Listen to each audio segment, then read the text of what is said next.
많은 분들이 지금 미중 간에 일어나고 있는 관세 전쟁에 지금 많이 포커싱이 되어 있는 것 같은데, 저는 지금 우리가 목도하고 있는 미중 간의 관세 전쟁은 이제 전초전 시작에 불과하다고 봅니다. 제가 미국에서 1년 동안 이제 교환교수로 있으면서 도대체 미국은 중국을 어떻게 보고 있는지, 어떻게 제재를 하려고 하는지를 좀 오랫동안 보고 조사를 했던 것 같습니다. 결국은 미국의 대중국 제재 수출 통제의 목적은 경제안보, 국가안보와 매우 연결되어 있다는 거죠. 어떻게 봐야 되냐면, 크게 이 달러 패권하고 군사 패권에 대한 도전에 대한 두려움이 매우 강하다. 시진핑 주석이 2021년 9월 달에 유엔 연설에서 어떤 얘기를 했냐면, 글로벌 발전 구상이라는 걸 얘기를 합니다. 글로벌 디벨롭먼트 이니셔티브죠. 이 GDI라고 하는 구상은 결국은 중국이 미국의 달러 패권에 도전하는 거고, GSI는 미국의 군사 패권에 도전하는 겁니다.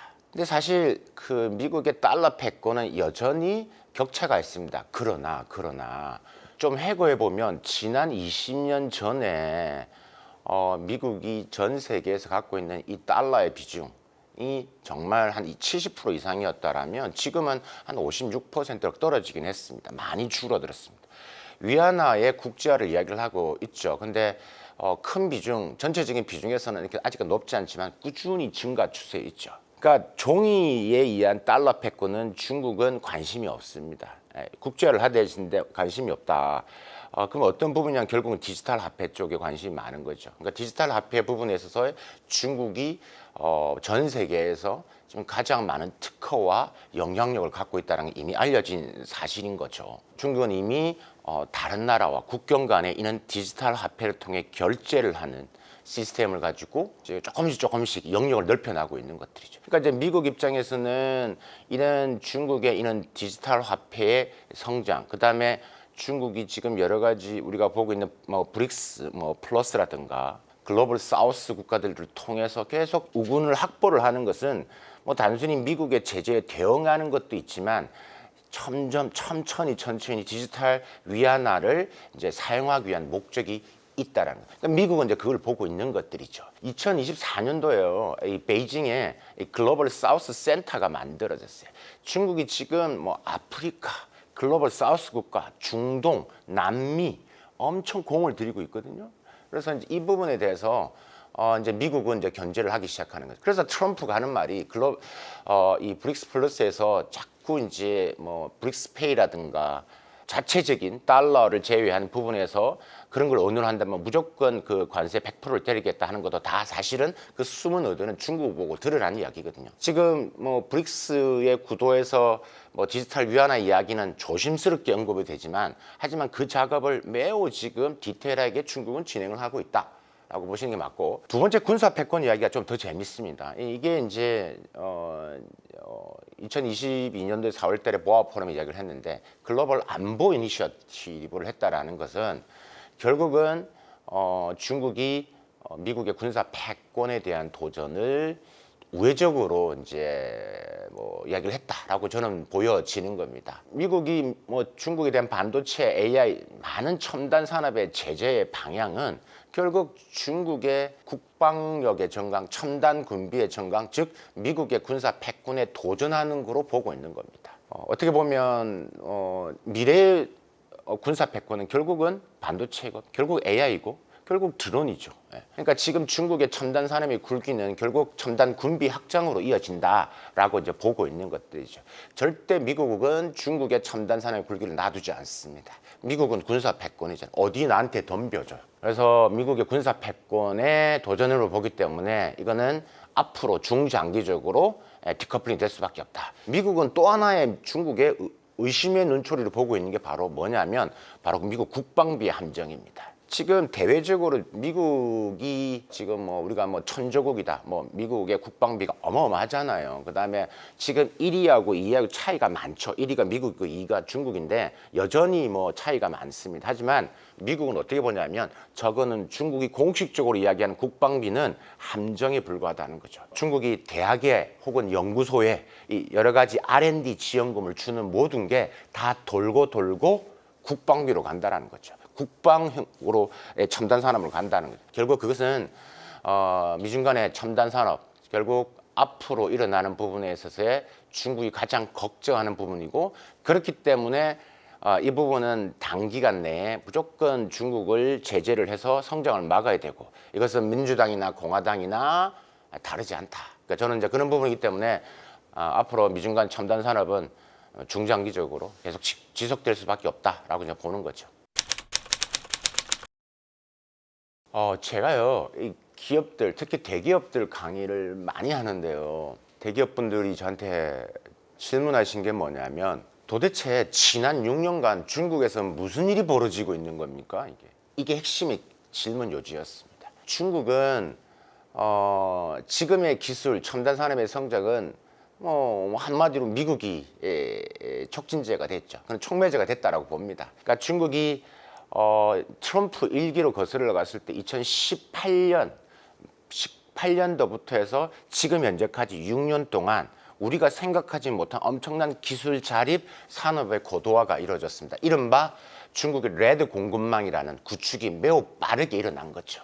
이것의 출발은 2015년도죠. 중국이 인터넷 플러스 전략이라는 걸 발표를 합니다. 그 인터넷 플러스라는 것은 전통 산업과 인터넷을 융합하는 거죠. 그러니까 이것을 기반으로 시작을 했고, 바로 이제 2018년 트럼프 1기 때 미국에 대한 제재가 본격화됩니다. 그럼으로써 이제 중국은 정말 빠르게 변화가 되는데, 이제 하나씩 보면 2019년도에 스마트 플러스 전략, 이게 매우 중요한 포인트인데요. 이때부터 중국이 제조 공급망 혁신을 가속화하기 시작됐습니다. 그리고 한번 더 볼까요? 2023년도에 로봇 플러스 전략이라는 게 있었고요. 2024년도에 AI 플러스 전략이 있었습니다.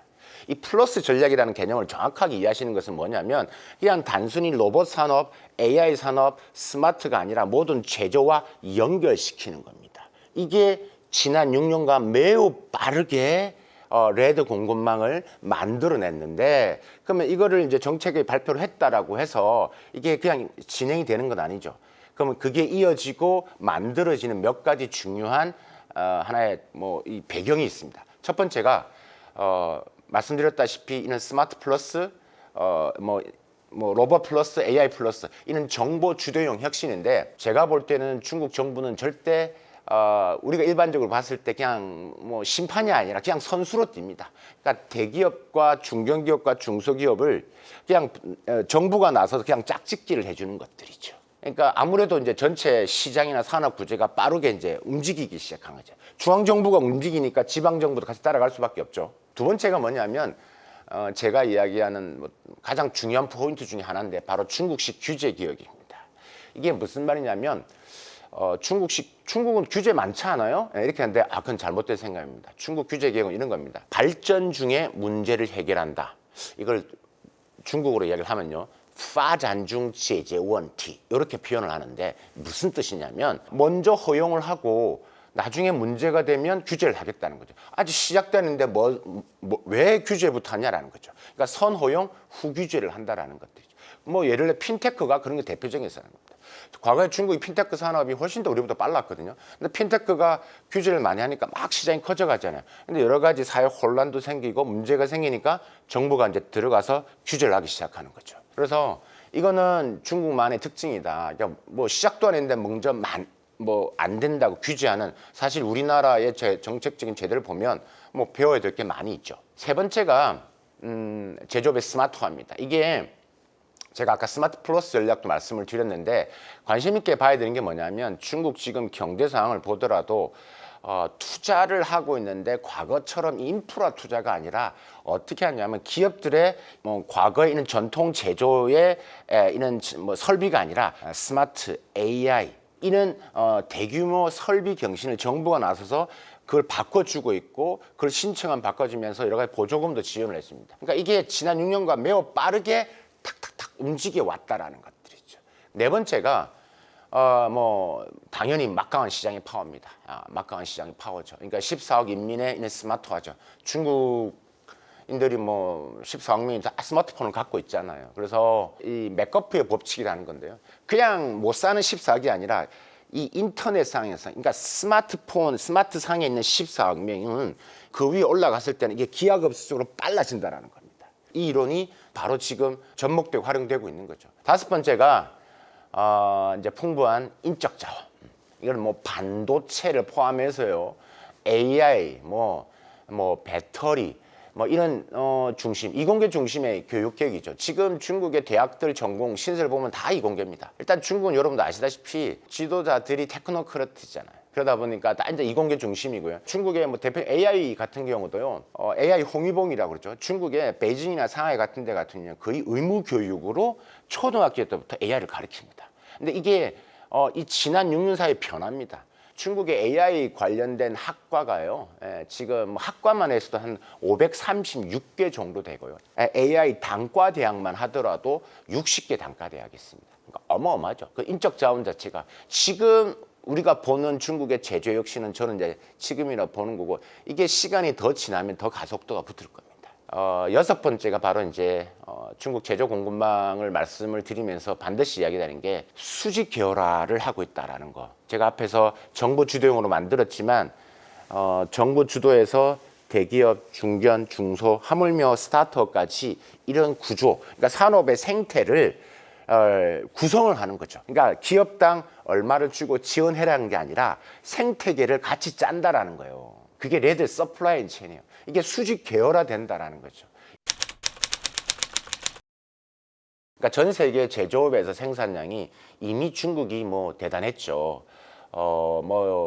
제조업 총 생산량이 차지하는 비중이 한 31% 정도가 되기 때문에 중국은 2023년도까지 14년 연속 제조업 생산력 세계 1위 국가입니다. 2023년에는요, 일본을 제치고 세계 1위 자동차 수출국이 됐죠. 그뿐만이 아니라 중국이 지금 배터리 산업 부분들, 그다음에 전기차 분야, 모든 분야에서 지금 중국의 제조 역량이 커져가면서 시장을 장악하고 있는 게 사실입니다. 근데 문제는 우리가 중국을 저렴한 메이드 인 차이나로만 보고 있었는데 기술력과 그다음에 디자인까지 포함이 되고 이게 자국 시장 중심에서 글로벌화 나오는 그 상황이 더 빨라지고 있다는 거죠. 과거에 우리가 중국이 WTO 가입하면서 저렴한 메이드 인 차이나 전 세계를 휩쓸었죠. 이게 제1의 차이나 쇼크입니다. 근데 여러분, 미중 간에 있는 충돌과 격돌로 인해서요, 이는 스마트 베이스, AI 베이스의 이는 제조가 전 세계로 이제 쏟아지면서 제2의 차이나 쇼크가 분명히 일어날 겁니다. 이런 제2의 차이나 쇼크가 미중 간의 관세 전쟁으로 더 빠르게 확산이 되고, 아마도 저는 앞으로 2, 3년 이내에 이런 제2의 차이나 쇼크로 인해서 많은 글로벌 제조 공급망의 변화가 일어날 것으로 저는 보고 있습니다. AI 이야기를 이제 본격적으로 한번 해보자고요. 중국의 인적 자원, 그다음에 중국이 보유한 데이터, 반도체를 빼고 중국이 지금 AI 양적 지표에서 이미 미국을 추월했죠. 이 양적 지표에서 중국이 미국을 추월했다는 것은 이미 여러 세계적인 기관 데이터를 보면 확인할 수가 있는데요. 저는요, 미중 간에 이야기하고 중국 이는 첨단 산업 이야기할 때 절대 중국 자료 안 씁니다. 저는 미국 데이터, 서방 데이터, 유럽 데이터를 씁니다. 그러니까 세계 지식재산권 기구 와이포의 자료에 의하면요, 2014년부터 2023년 지난 10년간에 전 세계에서 생성형 AI 특허 출원 건수가 한 5만 4천여 건 정도 되는데요. 그중 70%에 해당되는 게 한 3만 8천여 건 정도 되는데요. 그게 중국이 출원했습니다. 그럼 2014년부터 2018년, 2019년 요 사이에는요, 미국이 훨씬 더 많았습니다. 그런데 2022년부터 2023년 요 2년간 출원한 특허 건수가요, 이게 전체의 3분의 1을 차지합니다. 이야, 도대체 지난 몇 년간 무슨 일이 벌어지냐, 이런 이야기가 지금 나오는 것들이죠. 사실 양적 지표는요, 2018, 19, 2020년까지 그때부터 시작해서 쭉 올라가기 시작하는데요. 바이든 행정부 시절로 한번 돌아갔을 때 보면요, 그때 국가 AI 안보위원회 의장을 맡았던 이 구글의 창업자죠, 에릭 슈미트, 그때 의장이 어떤 말을 했냐면, 이게 2021년 8월 달입니다. 중국은 AI 분야에서 미국의 전방위적인 경쟁자로 AI 기술 관련 논문, 특허, 제품, 이런 핵심 양적 지표에서 이미 이미 중국을 넘어설 정도로 빠르게 성장을 했다. 그 때문에 미국 자체의 AI 생태계를 구축하지 않으면 앞으로 이제 AI 분야에서 중국에 우위를 내줄 수 있다. 이게 에릭 슈미트 의장이 이야기한 거야. 왜 바이든 행정부 때 이 미국의 AI 반도체를 왜 제재를 할 수밖에 없었고 지금의 트럼프이기도 마찬가지로 집중적으로 중국의 AI에 제재를 할 수밖에 없는 것들이죠. 그러면 기업별 생성형 AI 특허 출원수를 좀 보더라도요. 1위부터 4위까지 모두 중국 기업이에요. 그러니까 상위 20개 기업 중에 미국이 한 4개, 일본이 2개, 한국이 하나 있어요. 기업별 생성형 AI 특허 관련된 겁니다도 1위부터 20위 중에서 13개 기업이 중국 기업인 거예요. 이런 양적 지표가 이제 보여주고 이로 인해서 이제 많은 변화가 있을 거라는 거죠.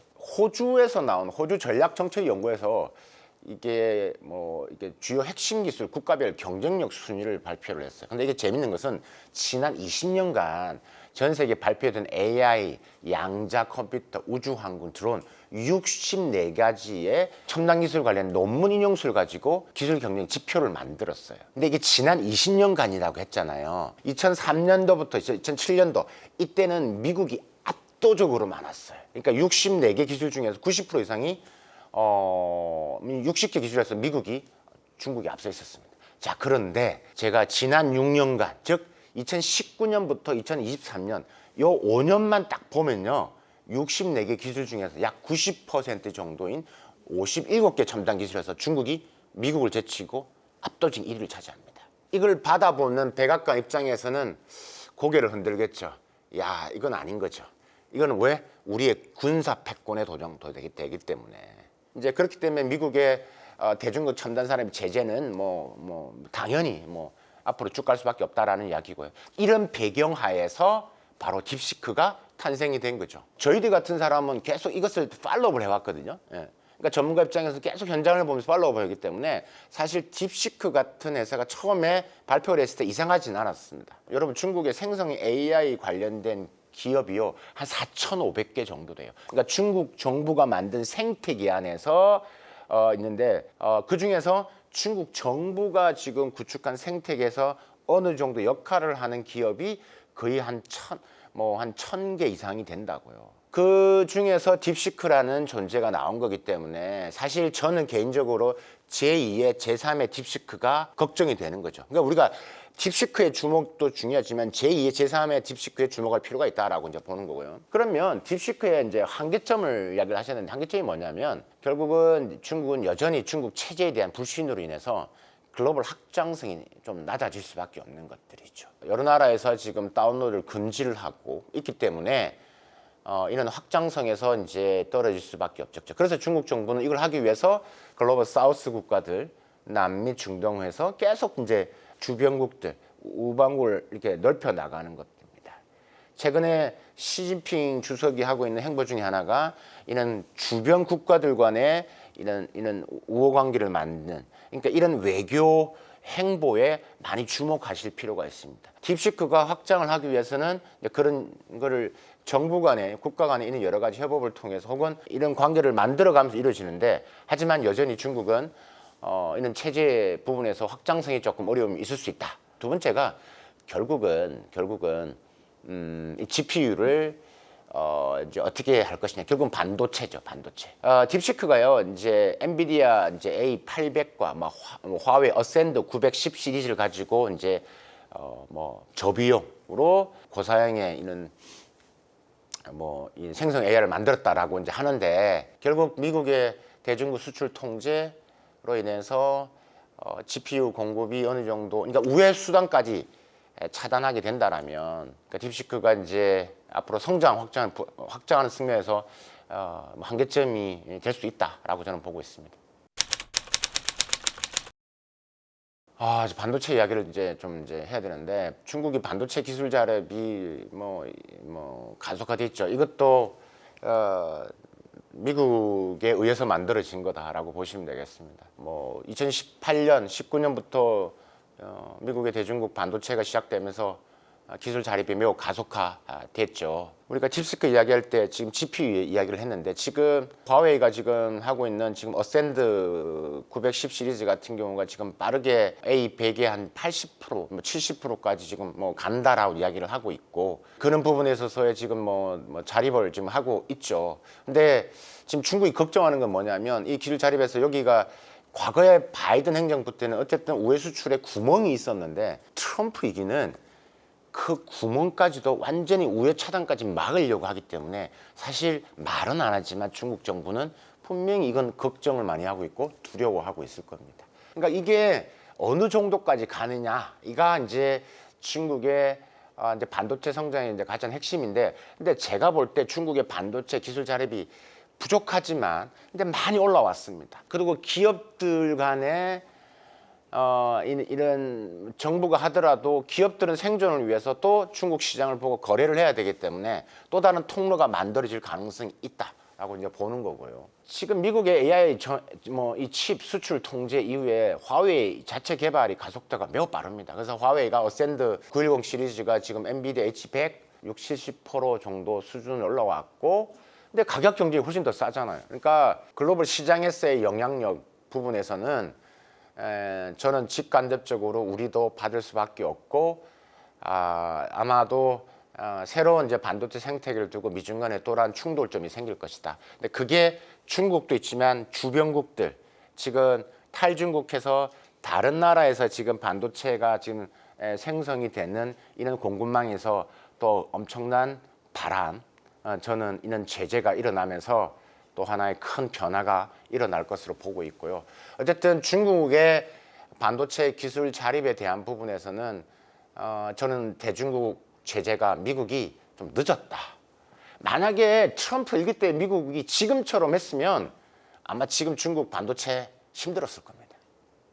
그러니까 늦었다라는 이야기죠. 처음에 이제 2014년도에 이제 반도체 투자 기관 빅펀드를 한 155억 달러 정도 했습니다. 그런데 본격화된 미중 간의 그러니까 대립 2019년부터 289억 달러를 반도체 기금으로 해서 지원을 합니다.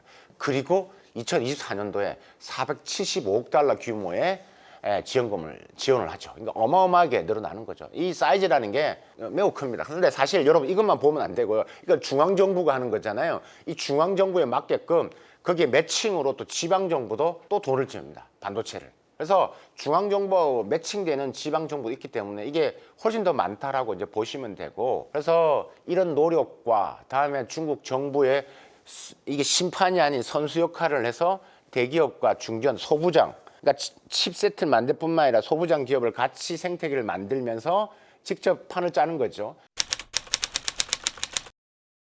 뭐 미국의 걱정, 두려움, 뭐 지금 중국의 AI 산업의 굵기는 안보 말씀드렸죠. 군사로 가기 때문에 걱정인데 우리가 유심 있게 봐야 될 게 최근에 지금 이제 미국이 그러니까 우리가 범용이라는 H20까지 그러니까 엔비디아가 중국향으로 만든 H20까지 통제를 하기 시작할 때 그걸 발표할 때 엔비디아의 젠슨 황이 중국을 갔죠. 갔는데 이제 미국의 걱정은 이는 엔비디아 이런 반도체 기업들이 중국 내 시장의 파워를 결코 무시할 수 없다라는 것들이죠. 그래서 결국 미국 정부가 이렇게 해도 이 중국향 제품 개발과 우회 수단을 통한 이 중국 시장과 연결고리를 계속 찾을 거다라고 이제 미국은 생각을 하고 있는 것 같아요. 엔비디아 젠슨 황도 중국에 갔고 중국에 갔는데 누굴 만났어? 양원폰을 만난 거죠. 그러니까 만나서 무슨 얘기 했겠어요. 저는 개인적으로 이렇게 봅니다. 지금 뭐 정부가 H20까지 했는데 걱정하지 마. 내가 중국한 제품을 또 만들어 줄게. 이렇게 이야기를 했을 거라는 거죠. 그렇기 때문에 이런 우회 수단을 계속 만들어낼 거고 중국향 제품을 만들어내는 부분에서 미국 정부는 계속 이제 고민을 하고 있을 거다. 근데 기업은 다를 거라고 했죠. 젠슨왕이 분명히 저는 그렇게 했을 거라 보고. 근데 엔비디아는 그럴 수밖에 없습니다. 왜냐하면 중국 시장이 너무나 크기 때문에 그렇습니다. 또 하나는 이번에 만약에 엔비디아가 중국 시장에서 밀려난다? 왜냐하면 이 화웨이의 기술 성장이 매우 빠르거든요. 그러니까 결국은 어떻게 보면 이 엔비디아의 H20이나 이게 없어도 이미 화웨이 어센드 시리즈로도 할 수 있기 때문에 엔비디아는 시장을 잃을 수밖에 없죠. 지금 엔비디아 전체 매출에서 거의 뭐 5분의 1 정도로가 지금 중국 시장에서 들어오기 때문에 당연히 그렇기 때문에 적극적으로 친중국적인 시장을 보고 들어갈 수밖에 없는 것들이죠. 따라서 젠슨황은 중국항 제품의 지속적인 개발과 함께 중국 시장을 들고 화웨이를 또 이렇게 견제해야 되는 상황에 직면해 있다라고 저는 보고 있습니다. 제가 모두에도 설명을 드렸지만 양국 간의 첨단 기술 전쟁은 확연하게 디커플링이 되면서 일어날 겁니다. 그래서 미국 내에서도 앞으로 두 개의 테크놀로지 권역으로 나누어진다는 말이 나올 정도죠. 그러니까 미국 주도의 이런 첨단 산업 생태계와 중국 주도의 이런 첨단 산업, 그러니까 테크놀로지 권역으로 나누어진다라고 이제 보고 있는 것 같습니다. 그래서 미중 간의 첨단 기술 경쟁은 결코 타협이 어려운 접점에 있다. 그래서 글로벌, 그러니까 미중 양국의 이런 두 개의 테크놀로지 권역이 나누어지면서 전 세계는 이제 두 개의 첨단 산업 생태계소에서 자기의 국익에 따라서 이제 미국과 중국을 왔다 갔다 하면서 각자 도생할 수밖에 없지 않을까라는 생각입니다.